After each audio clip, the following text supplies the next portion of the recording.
Tom, I kind of set it up before the break there about supply shortages, this supply chain sort of crisis that is now in front of the media, and certainly we've seen examples of that. What do you make of all this? Well, first off, let me point out that our associate, Liz Demosky, still doesn't have her barbecue after paying for it in July. So it comes down to very important issues. But the supply chain problem can be good for the economy. See, the problem with pessimists is they stop halfway through the issue instead of going to the outcome. Mm-hmm. So we have this issue now, supply chains, tough getting stuff. But as we speak, there are discussions going on in almost every major corporation in America, and who knows, maybe even one or two in Canada, saying we have to shorten our supply chain.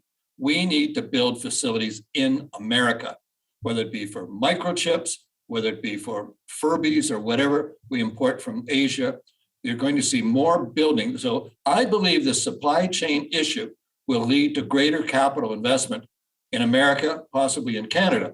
I don't think governments have really seen that yet to encourage capital development or capital investment. I mean, President Biden's infrastructure program, I don't think it's needed because I think American enterprise is going to be trying to shorten that supply chain. That means everything from construction to robotics to artificial intelligence to build new, more, because if you're building a plant in America, you can't have the high wages, you got to have robotics, artificial intelligence. I think this could be the start of a major capital spending boom in North America. And I know many companies are considering that. So that's what I see. Eventually, it can turn out to be a positive. It's a mess right now, but I think it can turn out to our benefit overall. Is this kind of a new phase of globalization then, Tom? I mean, there's been a good run of globalizing forces for decades, including the accession of China into the World Trade Organization. Is this something different then? I think it's a partial reversal of that globalization trend. These supply chains, these container ships can't get unloaded. It's incredible the jam ups you're having, and you're not getting needed parts. I go by a GM dealer down in Niagara-on-the-Lake. There's nothing on the lot.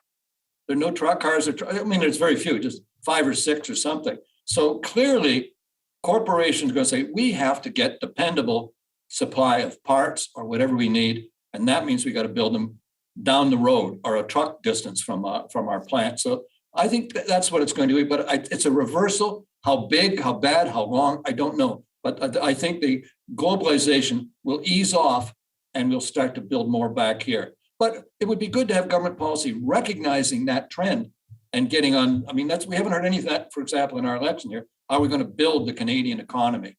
And those are the issues we should be dealing with as opposed to vote buying. It's starting to be talked about in the Ontario government. They've created Supply Ontario, which is looking at different supply chains. Again, because this has not only become a manufacturing or jobs crisis, it's become a national security crisis and a health security crisis at the same time with the pandemic, right? Well, it always has been. We are dependent on ridiculous things over the years. Many years ago, Canada could not go to war because we didn't have those big Globemasters. So we had to have Russian Antonov freighters to carry tanks or armored personnel carriers anywhere in the world.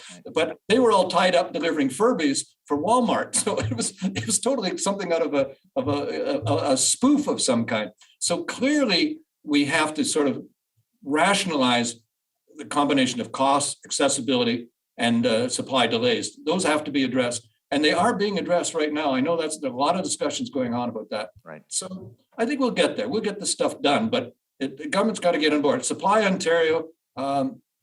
I've never benefited from a government program in the 55 years I've been in business, and I don't look there. My expectations are minimal.